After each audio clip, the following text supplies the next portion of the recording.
ছেলে মানুষ কাকে বলে জানেন?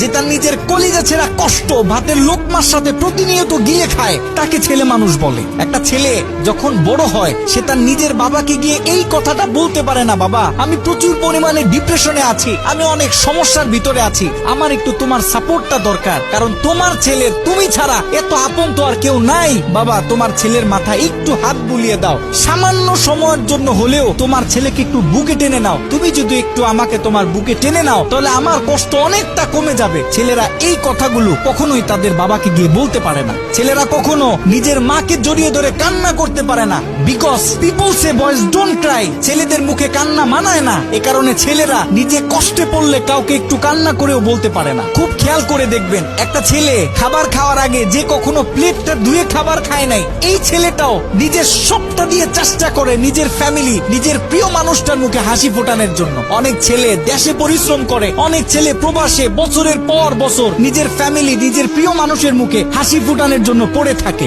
দিন শেষে ছেলেদের মুখে হাসি ফোটানোর মতো কাউকে পাওয়া যায় না। আমি মনে করি boys are the best actor in the world. এই পৃথিবীতে ছেলেরা হচ্ছে সব থেকে বড় অভিনেতা, কারণ ছেলেরা নিজেদের বুকে হাজারো লক্ষ কষ্ট পুঁতে রেখেও মুখে হাসি নিয়ে চলে, কারণ সে জানে আজকে আমি যদি ভেঙে পড়ি তাহলে আমার পুরো ফ্যামিলিটা অস্তিত্বহীন হয়ে যাবে।